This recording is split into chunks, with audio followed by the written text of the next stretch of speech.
Hey, what's going on? Luke here. With State of Origin Game 1 just around the corner, the teams for both the Queensland and New South Wales side have been announced. Now, going into this series as a New South Wales supporter, I was very, very confident. However, I've kind of had a quick glimpse at who was actually named in the squad for New South Wales, and also for Queensland for that matter, and I'm not so confident. Now, this video, I've titled it The First Impressions. I'm sort of just going to be taking a look at the actual lineups. I kind of have an idea of who's in the side, but I haven't actually looked at the 1 to 17 because both teams have actually been announced. It feels weird so far ahead that we've got the 1 to 17. I feel like they don't normally do that, but with all the leaks all the time, I mean, we already knew the squad before the team had even been announced. So I'm going to go ahead, I'm going to take a look at New South Wales, I'm going to take a look at Queensland, and I'm sort of just going to talk about, I don't know, the pros and cons, the good and the bads of both of these sides. So the first thing I'm going to be taking a look at, as you can see on the screen right now, is the New South Wales side. So they're 1 to 17, we'll go over the whole squad, but they're 1 to 17 is Tedesco at fullback, Brian Toro and Daniel Tupou on the wings.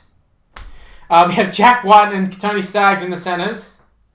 We have Jerome Luai and Nathan Cleary, so the incumbents there. That definitely makes sense. We have Payne Haas and Junior Paulo as the props. Damien Cook retains the hook position. And then we also have Cameron Murray, Tarek Sims and Isaiah Yeo as the back row. So pretty much the same back row as last year. I can't remember if Tarek actually started. I think he did.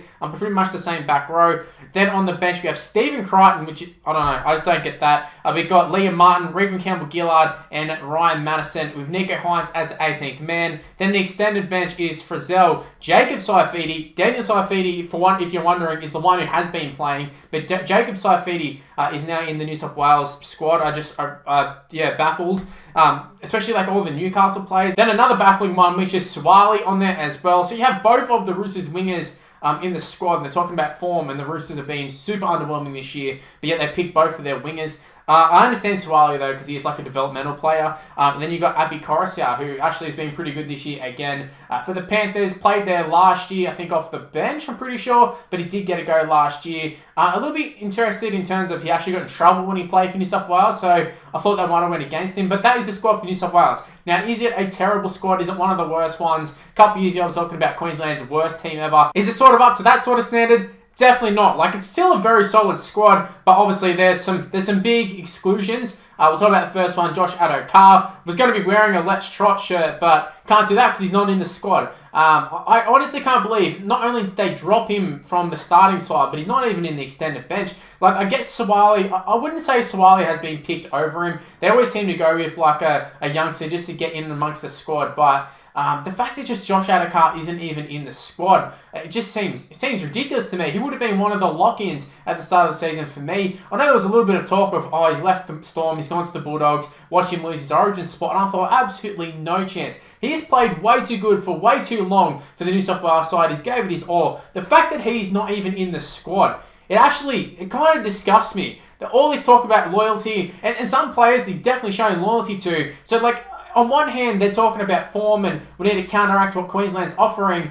But then also on the other hand, they've picked players who are like severely out of form. And that's not the point. I don't mind them picking players out of form who perform in Origin series, like a Tarek Sims. He seems to be a guy who steps up for New South Wales. Completely with that one. But at the same time, you can't say Josh Addo doesn't step up for New South Wales. When has Daniel Tupou ever done anything remotely good for New South Wales? I can't even think of any real moments where he scored a great try or done anything in general. Now, he's great for the Roosters, don't get me wrong, but in terms of his Origin performances, because he's had plenty of cracks at it, he's never really set the world on fire. He's always just kind of been there. Now, they're going to be putting him up against Cobbo or Coates or whoever's on the wing for Queensland. I feel like that's why they've picked him. And it just baffles me why New South Wales are picking players purely to stop the Queensland side when they're literally the reigning champions. I don't understand that. I don't understand picking a team to try and stop Queensland. Queensland haven't actually done anything yet. Now, going into Game 2, if Queensland had won, I can understand that. If Josh Addo got destroyed or something, yeah, go and make changes. But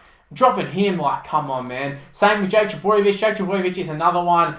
Honestly, I thought there was no chance he was going to get dropped. I don't particularly hate this one because I feel like there's a lot of good front rowers, a lot of good guys who can play a similar role to Jake Trbojevic. But at the same time, you got to feel a little bit hard done by because he hasn't really done anything wrong in the Origin arena as well. I feel like both of these guys are products of the teams not travelling well in the NRL. And I know a lot's going to be said about, this is why you don't sign with these sort of sides or whatever. But Jake Trbojevic has stuck with Manly. They had a great season last year. Now all of a sudden Tommy's out and they're not really travelling too hot. And all of a sudden he's dropped. So I feel like, I'm not going to say it's hard done by, but definitely interesting that he has picked and sticked for some players, but not the others. It is a little bit confusing. Ryan Madison to make his debut off the bench, so I think that is quite interesting. But speaking of bench players, Stephen Crichton on the bench for Nicho Hynes isn't.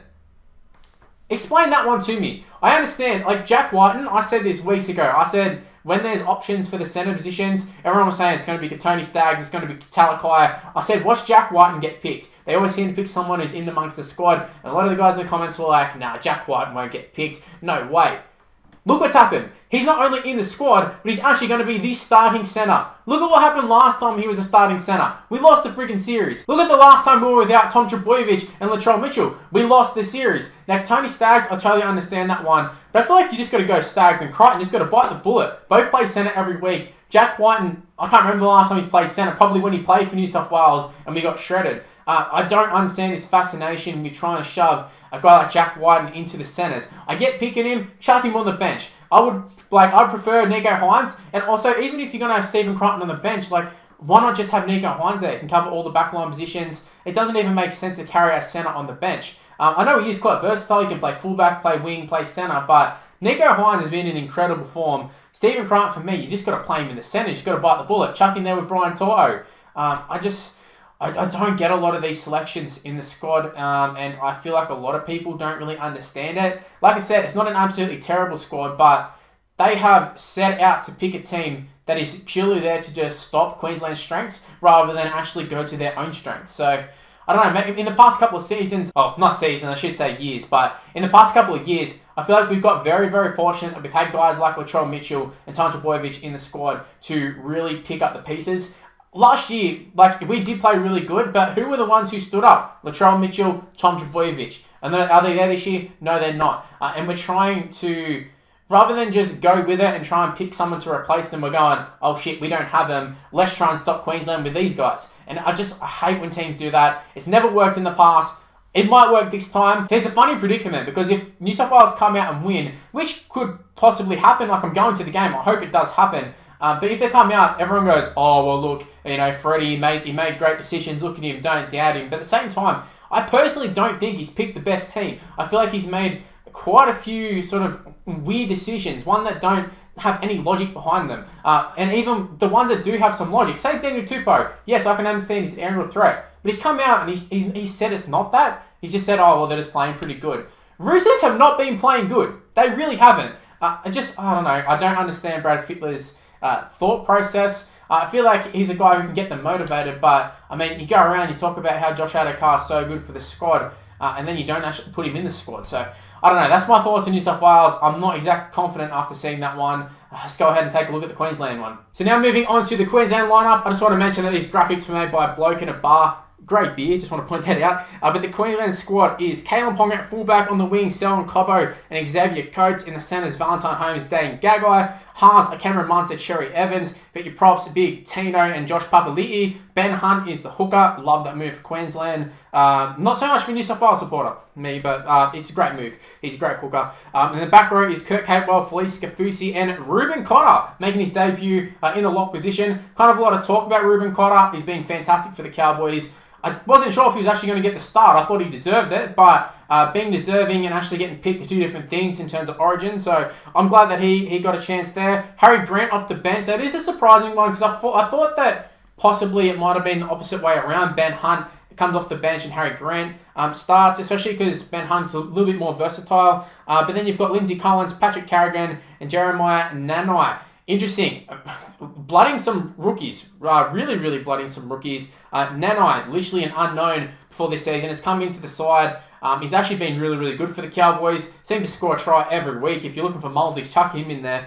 The rest of the team, Tommy Dearden in at 18, it's a little bit weird, but there you go. Joy Arrow, Thomas Flegler, The Hammer, and Tuolangi. Now, there's no one who I really look in that squad, and I'm like, how are they in that side? With the New South Wales side, I look at them and I go, yeah, I don't understand those selections. Maybe like a Corey Oates not being in the squad. I thought he's been really good for them. He's played State of Origin. He's got great physicality. Sort of suits Origin in my opinion. But at the same time, Selwyn Cobbo's been absolutely flying and they seem to want to be picking these youngsters. So at least they've gone with a little bit of a theme there with Nanai and Cobbo and even Dearden in the extended reserve. So Look, it looks like they've actually got a thought process there, whereas New South Wales seem to just be, you know, for some players they kind of went with it, for some players they didn't. For Queensland, it looks like they're going with some new blood, and it actually, to me, looks like a really, really strong side. And I've got to be honest, I actually like the Queensland side better. I really do. I think they look like a team that can score points. That's probably the best way to put it. Benny Hunt's been killing it. He's on top of the Dally M's at the moment. You still got the halves of Cameron Munster and Daly Evans, so you got that consistency. They've been playing together all the time. Lots going to be said about Jerome White and Nathan Cleary, but these two guys have been playing rep footy for years and years now. Got Callum Ponga there, who we know he can step up in State of Origin. Even just like Papali'i always plays good for Queensland. Tino's been killing it for the Titans, one of the few. Speaking of Titans, no David Fifita though. I was just talking about how some players have been victims of their club not doing so well, and I feel like David Fifita is a big one. Titans don't know what to do with him, and now Queensland don't know what to do with him. It is crazy to me. Once again, I understand leaving them out, and I guess the thought process might be, well, if we're not picking them to play in the actual game, what's the point of having them in the squad? But the fact that David Fifita is not even in the squad, he actually is quite versatile. He is quite versatile. I think he can do a job in a lot of positions. Titans just don't know what to do with him, but I feel like having a guy like him, like I saw someone on Twitter, I can't remember who said it, but a lot of the talk about David Fifita is that he's not living up to the money he's on for the Titans. That means absolutely nothing in State of Origin. If that was the case, guys like Cherry Evans and stuff would be under so much more scrutiny for how much money they're on compared to what they actually dish out. David Fifita should be in this squad. That's the only one I look at and I say he definitely should be in the squad. Now, I'm not saying he should 100% be a lock-in for the starting second row or something like that, but he should at least be in amongst it, at least keep him around the squad. But apart from that, I think this squad is actually really good. I feel like Valentine Holmes, Dan Gagai, great little centre combination, especially considering New South Wales centres are very, very inexperienced playing centre. One hasn't played at all for New South Wales. The other has had some pretty lacklustre performances and doesn't play there week in, week out, whereas these guys are there every week. Xavier Coates been great for the Storm. He's played for State of Origin as well. I really can't fault this squad. I really can't. Like, I'm trying to look at it. The fact that Harry Grant's coming off the bench, arguably the best hooker in the game, and he's coming off the bench, like, it is a very, very strong side. That's all I really got to say about that. Let me know in the comment section below. What are your thoughts on the Queensland side? What are your thoughts on the New South Wales side? In my opinion, on paper at least, the Queensland side does look better. Whether that translates on the field, I hope not, because I'm a New South Wales fan. Anyways, I'm going to wrap things up here. Thanks for watching, guys. That was my first little impressions of the teams. Let me know in the comment section below what are your thoughts on the New South Wales side and the Queensland side. Also, go ahead and leave this video a like if you happen to enjoy the video. Also, subscribe to the channel if you're new around here. We are gaining subscribers at a pretty great rate at the moment, so let's continue that. Go ahead and subscribe. Use the notification bell. Don't miss any of my videos. Don't miss any of my streams. Also, chuck me a follow on social media. It's on the screen right now. It's Mr. Luke and YT for the most part. My Facebook's Mr. Luke, but everything else, including Snapchat, including TikTok, is Mr. Luke and YT. Give me a follow, give me an ad. Also, become a member of the channel. A massive thank you to the people who are already members of the channel. At the end of each video, I like to do a little bit of a shout out for them. So shout out to everybody who has become a member so far. Really, really supports the channel, and hopefully we can get a few more as well. So like I said, stay tuned for more content on the channel. State of Origin is here. We still got the NRL as well. So plenty of stuff to be talked about. Plenty of Rugby League Live 4 videos to do. Might even be a cheeky little Rugby League Live 5 video coming up soon as well. So stay tuned for that, and go the New South Wales Blues. Guess that's a good way to end it. And, well, at least if you're a New South Wales supporter. Anyways, guys, I'm going to end it here. Thank you for watching. I'll see you in the next one.